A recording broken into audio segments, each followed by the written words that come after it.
Welcome to Rock Your Midlife. I'm Dr. Ellen, the Midlife Whisperer, and today's show is all about helping you to have the best skin that you can have at midlife, because I know it's an issue that I actually work on so much myself, and I know many of my clients and friends and followers do. So I'm super excited to welcome to the show Dr. Mary Alice Mina, and she is a Harvard-trained, double board certified dermatologist and dermatologic surgeon, and she's a leading expert on skin health and skin care. She is the host of The Skin Real, a podcast for people looking for real skin care guidance by true skin experts, where she emphasizes a holistic and preventative approach to skin health and aesthetics.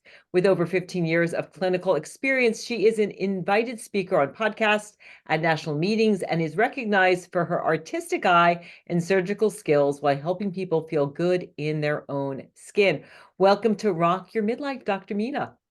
Yeah, thank you so much, Dr. Ellen. I love the work that you're doing. And I think this is such an important stage in a woman's life that has been forgotten for so long. And I love that people are finally talking about it. Yeah, it is, because I think at midlife, we start to feel a little invisible, right? We always Yeah. feel like I have to stay young. And I think it's this really balanced approach where we can't look like our 26-year-old self. And we want to take care of our skin and how we look and not end up going overboard. And so I love that you're taking more of a natural approach. And so I think it's a nice compliment, because I think so much of my work is about changing from the inside out, but it's also really important to take care of your skin, because when you look your best, you feel better mentally as well. Do you find that with your clients, when you help people with their skin, they have more confidence, they feel Oh, better about themselves? absolutely. Skin conditions, they're right there. Everyone can see it. No one knows if you have hypertension necessarily, but they can tell if you've got your psoriasis is flaring or you have very severe acne or the scars from it. And I also love to talk about how skincare is really whole body care, that a lot of times people think skincare is just, well, what do I put on my skin? But it's really so much more. And it's how you take care of yourself first and foremost. But yes, what I notice as a woman in my mid 40s and with my friends who are kind of approaching middle age, right? That they're starting to notice changes when they look in the mirror and they are feeling like they still feel young on the inside, and they feel like what's they're seeing on the outside doesn't reflect that. And they're starting to feel invisible, starting to feel discouraged. And then they're feeling overwhelmed by everything. They're being bombarded by all these ads and beautiful celebrities and try this and do that. And it can get overwhelming. Like, well, what do I really need to do? And so that's kind of why I started the podcast, just give people some good information about your skin health. Yeah, there is a lot out there. There's so many products. I actually don't like the moniker anti-aging, because I think that there's no Yeah. such thing as anti-aging. I like pro-aging, or I don't know your take on that is. But let's talk about our skincare needs. And I also would love to, get into some of the specific things like wrinkles and age spots, and do things like face yoga really work. So let's start off by talking about, how do you know what kind of skin care routine is right for you? So if you're looking at something on the internet or TV and you see a product, how do you know what's right for you? Yeah, well, but just because I love that you brought up the point about anti-aging and then pro-aging as this new term. And in fact, I'm actually giving a talk on this at the American Academy of Cosmetic Surgery. And I love this term, and I don't want people to think, oh, this is just like cosmetic companies rebranding. It's still the same old, stuff. But yeah, pro-aging is taking a positive, preventative and proactive approach to aging. It's not trying to undo everything. It's not trying to stop time and prevent aging. It's just trying to embrace it, to understand. And I say there's sort of three approaches to pro-aging. You've got prevention, you've got maintenance, and then regeneration. And those things, I think, can help you look and feel your best, help you have healthy skin, which is really the ultimate goal in a healthy body. And when you have that healthy body and strong, and your skin's going to glow too. So yeah, I love that we're talking about pro-aging, and I love that's a whole nother episode too. But yeah, so to answer your question, what I think it was, how do you know what product is right for you. Yeah, Is how that do you right? know what kind of care routine you need? Because everybody is Yeah. different. How do you know? I mean, obviously, we're looking at people from their 40s all the way into their 60s when we're talking about midlife. Even midlife now is getting defined as like 70s, changing in terms of, everybody is different. How do you know Yeah. what's right for you? Yeah, well, so there are a few basics that most people, I think, pretty universally need. And it can be really simple. It's just a gentle cleanser, a moisturizer, and sunscreen. And that's really all you need, period, right? You don't have to do, and I don't use much more than that. So those are kind of your basics. But then what I'll tell people is try to determine what skin type you have. So skin types are whether you have really dry skin, do you have really oily skin? Do you have combination skin? Do you have sensitive skin? And you can do a test to determine this by washing your face and then pat it dry, and then don't put anything on your skin for about an hour. And then check back in with your skin and take a look in the mirror. How does it feel? Does it feel really dry? Do you have flakiness on your face? Or is it pretty oily already after that hour? And by doing that, you can kind of gauge what skin type you have. And it's important to know just because when you were 16 or 25, you had oily skin, it doesn't mean that you're always going to have that. And your skin type can change. It's fluid. It's not going to always be static. But traditionally, what happens is as we age, especially perimenopausal, menopausal, and postmenopausal, our skin gets drier because we have a harder time holding on to moisture, and our skin barrier lacks some of that hydration. And so, in general, women or in men, but especially women, will notice that their skin needs more hydration as they get older. So, if that's you, then you want to look for things that are more cream based or even oil based, things that are more hydrating. In general, I don't love fragrances. So whether you have sensitive skin or not, I think just keep it really simple. You don't need to smell like lavender per se. So you don't necessarily need to have everything you're putting on your skin have a fragrance, and that can kind of set you up for an allergy. But yeah, I mean, just a hydrating, nourishing cleanser, moisturizer, and sunscreen. That's really all you need if you want to be truly, a minimalist.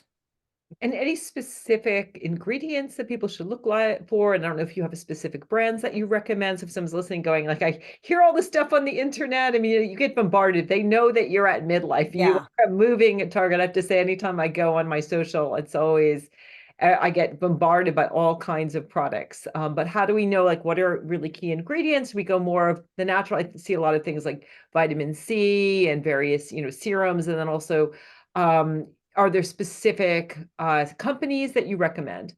Yeah, so I pretty much get all my stuff at the drugstore. So you do not need to spend a lot of money on skincare products. I've been using the Dove Beauty Bar white soap. They like to call it a cleanser, not soap, but I've been using that. I remember recommending that for babies when I was doing my pediatric dermatology rotation. And I've been using that since I was probably 20. And people always send me other cleansers to try. And I'm like, this one works. It's really hydrating. I don't see the problem. So I would say just find one and stick with it. You don't have to constantly be trying different things or changing it up. But if your skin is dry, look for a product that maybe says that it's more hydrating. You don't want to look for lotions or gels or anything with alcohol because that's going to dry your skin.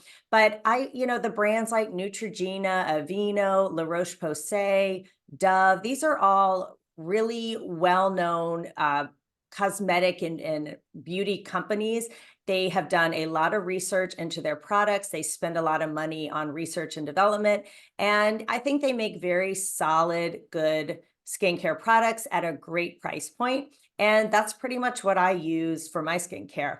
Now, certainly, I know some people really just love the luxury of opening up a beautiful bottle or beautiful packaging, or they're really into that, and that's not me. But if that is you, and you want to go a little bit fancier, a lot of dermatologists in their office will sell products, and again, these are usually very well studied and usually dermatologist recommended, right? If we're selling them in our office. So you could always go that route too, but please don't, I don't want your listeners to think that you have to pay $150 for a moisturizer to get the benefits, because I'm telling you, I've never spent that, and I don't, that's not where I get my products. So it can be really, really simple. And the other key thing with skincare is you have to like how it feels. So what I like on my skin, you may not like on yours. So it's not like one is better than the other. And sometimes it does take trial and error to say, you know what, that felt sticky to me, or I didn't like how that smelled, or I want something more hydrating. So everyone's different. So there is some like playing around and seeing what you like and feel. But I think keep it simple. You don't need to be using a lot of actives. Vitamin C is one of these extras that I do like. Again, I get mine. Let's see, I think La Roche-Posay makes a good one. CeraVe makes a good one. You can also get, of course, SkinCeuticals has the, you know, the original one, but that's very, very expensive. So you certainly don't need to get that. But I think that's a great additional product to use in the morning.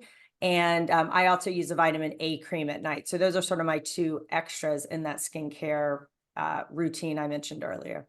I love that because there's some products are so incredibly expensive. Yeah. You need to mortgage your house to Oh my be able to pay gosh. for them. And you're saying that the plain old drugstore stuff is just fine.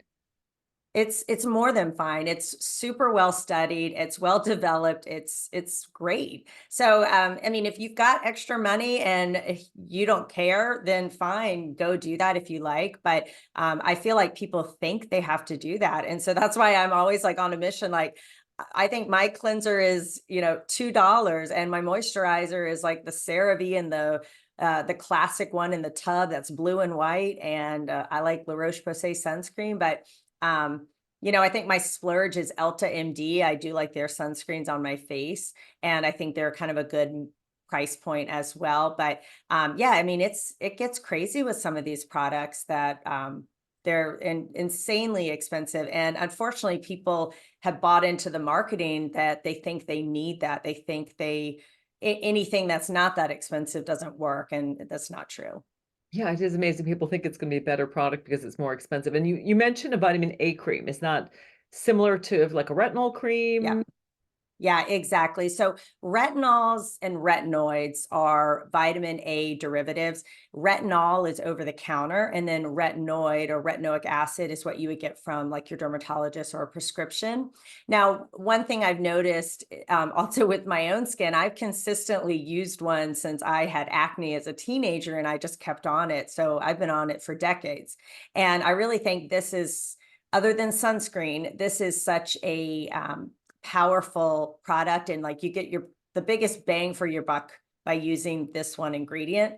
But the problem is it works slowly, and a lot of times people give up before they see the benefits, and it is irritating. And as our skin gets drier, it can be harder and harder to tolerate it. I used to be able to use the strongest one out there every single night of my life, and now I use a mid one, and I do it a couple nights a week.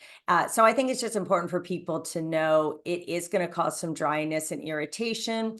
Don't use a lot. Start low, start slow. And if you're only using it a couple nights a week, that is totally fine. And in fact, for people probably 40 up, that's really how you should be doing it, unless you have really, really oily skin. But that product alone, I think, is so powerful, second to sunscreen, that that's like my number two thing. If you're going to have an extra, or you want to really boost your collagen, you want to help your skin look even and uniform, and just sort of have a glow, it's a great option.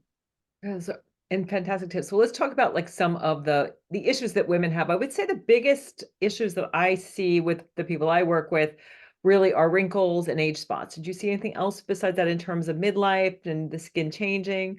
Yeah, well, so I see a lot of skin cancer. So we Yeah. frequently focus on the aesthetic part of aging, but starting around, I mean, I even see people in their, unfortunately, late 20s and 30s, but in general, 50s up, that's when we're starting to see skin cancer. And with people living longer and you know, living longer, healthier lives, we're seeing more and more of these skin cancers in, people, and they're getting them time and time again. And if I could just give anyone advice, this is part of my like prevention part of pro aging, is try to prevent that sun damage in the first place, because when you're in your 50s and 60s and 70s and et cetera, you don't want to be coming in and having skin cancers cut off your face all the time. So I would say yes, like the wrinkles, hyperpigmentation, and then skin cancer and precancers. We start to see those in midlife. Well, let's just add, we talked off air and I, mentioned too that I'm in Costa Rica for half the year and I love, love, love SPF clothing. I find Yeah, it's so much easier than slathering skincare, and I use more of a zinc cream, which is you end up looking like a ghost in all white, yeah, but I wear it, on the beach and I wear it in the water. And then I use a moisturizer that just has a 50 SPF in it, and wear a hat. yeah. Like common sense. That's what I do. I mean, I have my hat on and I've got long sleeves and I've got my sun shirt on, which I think they look cute, but maybe I'm alone out there. But yeah, I mean, I won't go swim without my sun shirt on because it's just so much easier to prevent the sun damage in the first place. And I have kids. It's not like I'm not outside or not at the beach. I'm just being smart about it because I see my patients going through skin cancer after skin cancer after skin cancer, which, at best they're nuisances, and at worst they can kill you if they are aggressive enough. So just trying to be smart now, and the sun protective clothing they have nowadays is super breathable. It's like, athletic wear nowadays, right? It's not, it wicks off the sweat. It's very light. So don't feel like, oh my gosh, I'm going to wear long sleeves and long pants in the summer. I'm going to be so hot. But I think you'll be surprised. Actually, you're cooler in it because of the fabric. So Right. yeah, Especially if it's white, I'm a if it's big light. proponent. And it Yeah, is cute. There's a lot of companies that have really cute stuff, and I just find it's I just think so. easier than Yeah, having to slather on a ton of sunscreen. Or I do put it on my face. So let's talk a little bit about hyperpigmentation. That's something that I'm noticing, little bits of the spots coming, what we can do about that. I obviously, to not make it happen, prevention as well as can we yeah. reverse that? And then we can talk a little bit about wrinkles. Yeah, so hyperpigmentation is a big issue. And sometimes when people come to my office in sort of midlife and they've never really done anything before, but they want to sort of do something, or they feel like they need like a refresh, one of the first things I'll recommend is to kind of erase or even out their skin tone, erase any sun damage that they have. And so I guess I should start off by saying why people get that hyperpigmentation is frequently from sun damage. And so that just kind of adds up over the years, that sort of freckling, the discoloration. Sometimes it can come up as a lot of red blood vessels on the face as well too. And so a lot of times before even diving into Botox or fillers or anything else, I'll say, let's just like even out your complexion and kind of rejuvenate, refresh your skin. And so I love a good strong chemical peel for that, to just remove all of that sun damage over the decades. It can be pretty intense for about a week, and then you've got this amazing glowing skin, and it just makes everything look better. I just feel like when that canvas is nice and clean and clear, it really makes everything else look better too. So that's kind of one of my favorite things to do for someone who especially if they're not really looking to have something that's a commitment. They have to come in all the time and they want to keep it really natural. I'll say, well, let's just do a chemical peel. You could also do, there are lasers that do this kind of stuff too, that sort of remove. Clear and Brilliant is one, or some fractionated lasers can help remove some pigment as well. So, and also using that vitamin A cream, your retinoid, that's a great way sort of slowly to remove that discoloration as well. And what about wrinkles? What can we do about all the other than saying, it's a life well lived. So I'm certainly more of the pro aging, and I'm 61, and know that I've been around the block a couple of times. But are there things we can do to reverse some of the crow's feet, the wrinkles, and things that naturally happen as we age? Yeah, well, first thing would be to, of course, we can't prevent them completely, but one of the fastest accelerators of wrinkles and age spots is the sun. So if you are being vigilant, wearing a hat, wearing your SPF, you are going to have fewer wrinkles than your friends and family who are not doing that. So prevention's number one. But yes, I mean, with time, we also lose our collagen, we lose fat, and so we, previously might have been able to scal and those lines don't stay there, but with repetition multiple times a day over decades, you can start to get those etched in lines. A lot of times people don't mind the lines around like their eyes, but they mind the ones in between their eyebrows because that feels like an angry scowl. And they say, I'm tired of people saying, are you upset? Why are you angry? So that's why I find people come in saying they do want to do something about the wrinkles. The best thing for wrinkles is Botox, or botulinum toxin is the generic name. So Botox, Dysport, Xeomin, Juvea, Daxxify, those are all neuromodulators that prevent the muscles from firing. And so they prevent those dynamic wrinkles that we get when you're angry and you're scowling or you're raising your eyebrows. It will soften those. And so I think that's a great option. And for a lot of people who want to keep it really simple and still have expression, we will just kind of focus just between the eyebrows to really just soften that angry expression. And we leave all the others so that they still look like themselves. They just don't look like an angry version of themselves. But you have to keep doing it. I mean, is it like a You commitment that you have to keep up with? You do. It's not quite like getting your hair colored, but so it slowly comes on and then it slowly wears off. And so I find that the more consistent you are, well, usually you can get about 3 to 4 months out of it. But I do find that if people do it fairly consistently, they almost train themselves not to make that expression. Now, if you have a lot of self-control and you can really teach yourself not to make that expression, then you can do it yourself. But I do find that when you're not making, because you can't make that expression, you start to not do it reflexively as much. But yes, if you stop doing it, then the wrinkles will come back. So that's kind of a pro for some people. It's not permanent, it's not forever. But yes, if you love it, then you do have to come in. I would say for the best results, you really need to do it about 2 to 3 times a year. If you're just doing it once a year, maybe for like an event or a party, that might work, but it's not going to really prevent those etched in lines that you can get down the road. And there's been some interesting research around it actually can improve your mood. So Yeah. actually using Botox as a way to, not exactly an antidepressant, but as a way to actually help you to lift your mood because you're not making that expression, which I think is really fascinating. Yeah, absolutely. And it just kind of, I mean, it's amazing. It really just brightens the skin. And there's a lot of research studying, well, how can we do a topical Botox, right? Where we can get that skin glow without necessarily paralyzing the muscles.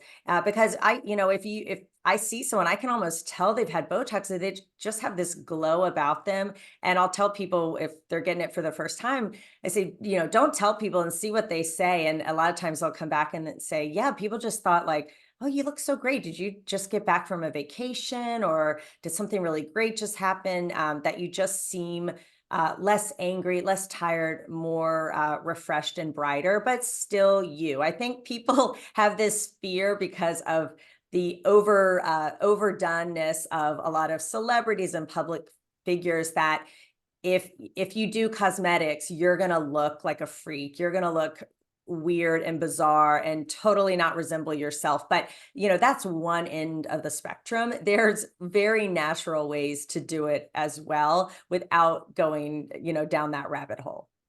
So speaking of natural ways, let's talk a little bit about diet, exercise, sleep, stress, and decreasing inflammation. What are some of your top ways to help people with their lifestyle, and how does that give you better looking skin?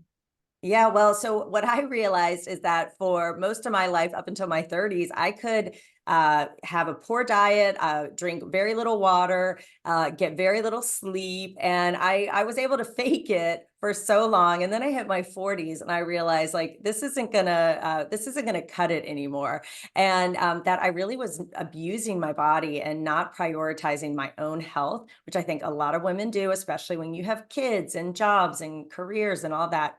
And so over the last probably 4 years or so, I've really made it my mission to really focus on my health first and foremost. So exercise, getting up, moving around, not only is it going to, keep your BMI at a good number, but it's good for your muscles. And we've also have studies showing that doing resistance training, which is so important for menopausal and postmenopausal women, that actually they have done studies where your collagen, or it seems to boost your collagen. The dermis of the skin is thicker when people are doing that, and it helps Even your if you strength train, bones. if you strength Yeah, train, it's going to improve your skin. yeah, Right, that's good. yeah. So How about another your weights over reason to there? do it, right?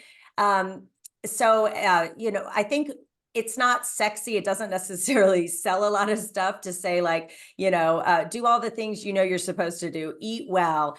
Eating a lot of sugars, which this is something I had such a sweet tooth, but a lot of refined sugars, what they do is they bind onto our collagen and they form these things called AGEs, and then they make the collagen very brittle. And so if you have two people who are equal in everything except one eats a lot of refined processed sugar and the other doesn't, the one who eats more sugar is going to age faster because of that collagen degradation from the sugar. So just I'm certainly not someone who says never enjoy life and don't enjoy a dessert or a glass of wine and things like that, but just be mindful of that, because what you eat, what you're putting into your body matters. If you're eating a lot of processed food, a lot of just junk, your skin's not going to glow. So really try to eat a whole food diet where the food you're eating resembles what it naturally is. And there's a big push for increasing protein. Again, super important for women as we age, and really everyone. They're probably not getting as much protein as we need, and then our muscles start to atrophy. And so increasing protein is another important thing. Sleep is super critical. I feel like when I was younger, it was like a badge of honor to brag about how little sleep you needed. And now I find that people are starting to realize like that's really nothing to be proud about. Really, you should be getting 7, 8 hours of sleep. You feel better, you look better, you make better choices, you eat better when you've had sleep. So these are all the things, like I really say this is like the foundation, because I can't, all the retinol, all the vitamin C, all the Botox in the world is not going to fix poor diet, lack of sleep, not drinking water, drinking alcohol excessively. It's not going to be able to fix all that. So I think unfortunately people are looking for, well, what are the topical things I can do? What are the things from the outside I can do? But really it does have to start on the inside. And I'm sure all the things like you tell your clients and your patients about.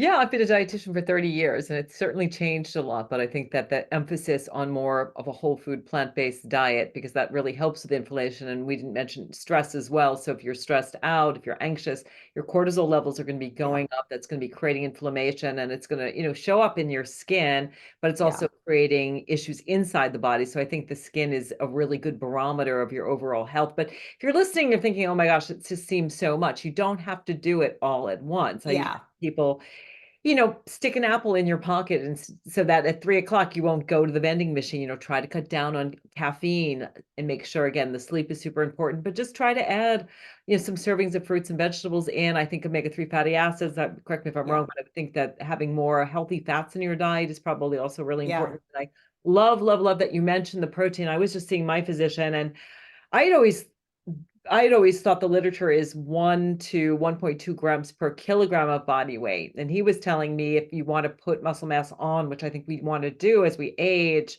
because as estrogen goes down, we're losing muscle mass and we're also Yeah. less active. He was saying more like 1 per pound of body weight, which is a Yeah. lot of protein, but that's getting 100, 120, 130 grams of protein a day is challenging, but I think Yeah.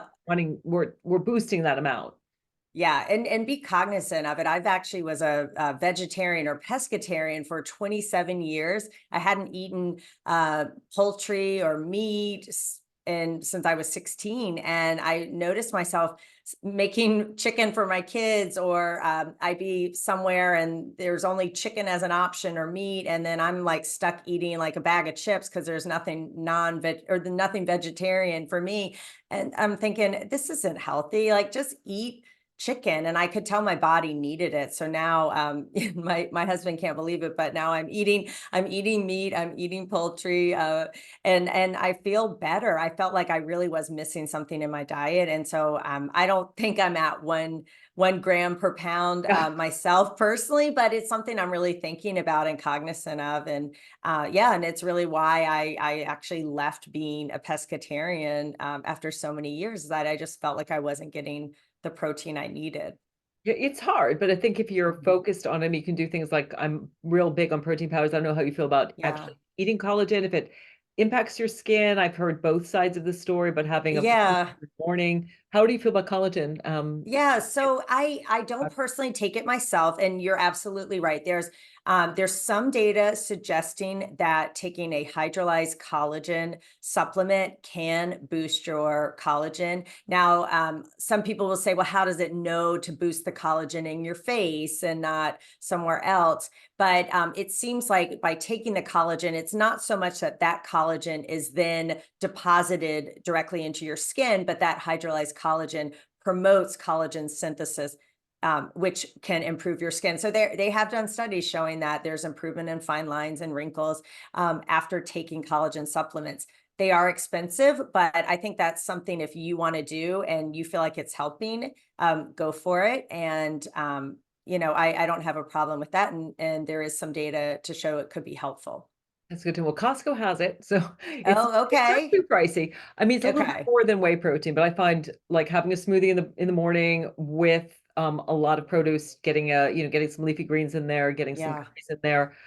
Looking for things like I think the protein pastas, the pastas made with beans. So even if you're having like a sauce Yeah. with meat, but you have to be cognizant that all your meals and Yeah. snacks are having.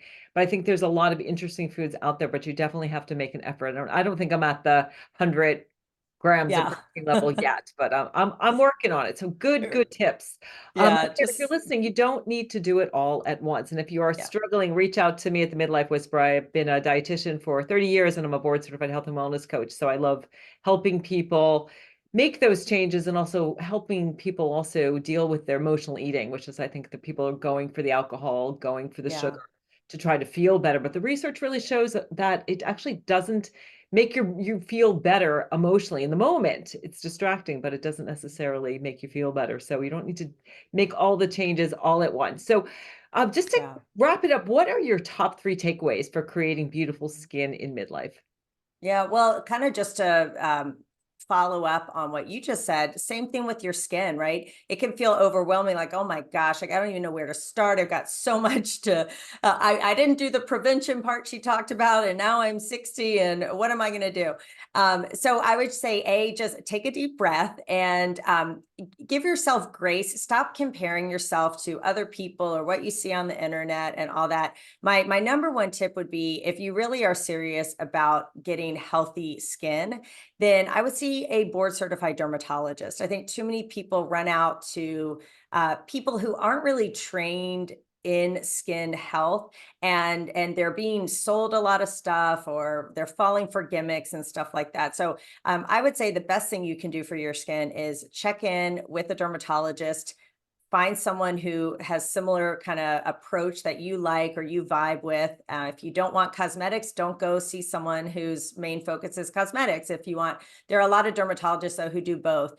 You can get a skin check where they can check for precancers and skin cancers, because not all brown spots on the face are sunspots. Sometimes they're melanomas, and I see this all the time. They get lasered or they try to be removed, and they keep coming back. So, kind of touch base with your dermatologist first and foremost.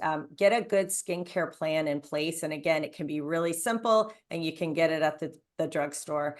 And yeah, so a simple skincare plan, see your dermatologist, and also just appreciate what your body is going through. Have sort of a abundant mindset, have a positive um, perspective with aging, that you aren't, like you said earlier, you're not going to look like you did at 26, but that doesn't mean you can't still feel great about yourself, be beautiful. You're just beautiful in a different way. And it doesn't mean a bad different way. It just means different. And I think we need to have more acceptance of women getting older, because we find that men look distinguished when they're older, but we haven't quite gotten to that acceptance for women. And so I'd like to see more of that acceptance for aging, and not trying to look like you were when you were 25, because then you end up just looking weird. There are certainly tons of stuff we can do as dermatologists. There are aesthetic things. And if you're interested in that, again, see your dermatologist. They can be done very naturally. They can be done where you still look like yourself. And if that's going to help you feel better, then talk to someone about it. Yeah, great tips. But and I love that idea of obviously seeing a dermatologist. Wear your sunscreen. Yeah. Absolutely. You don't need to go crazy. You can buy over-the-counter things, take care of the lifestyle things, and feel good about yourself. And it's one thing Yeah. I teach is practicing self-compassion, because it actually can shift your body image so you feel better about who and what you see in the mirror. So, Yeah. Dr. Mina, thank you so much for being here. Where can people connect with you in terms of your podcast Yeah. and your social media? Yeah, so I'm on all the platforms, Spotify, Apple. It's the Skin Reel, REAL. People always ask me, it's not like a video reel. And as you know, for real information, if you are interested in learning about how to determine your skincare habits and type, like we kind of talked about earlier, you can go to my website, theskinreel.com/habits for a free PDF on that. And my social media handle is at Dr. Mina Skin. Okay. So it's the Skin Reel is the podcast, theskinreel.com for your website if you want to get those tips, and at drmina.com. It's Dr. at Dr. Mina Skin. Yep. At Dr. Mina Skin. Perfect. Yeah. Well, we'll follow you, and thank you so much for being here. It's been a delight. Thank you, Dr. Ellen. It's been a lot of fun. And thank you all for being here. Thanks for listening to Rock Your Midlife. We'll see you soon.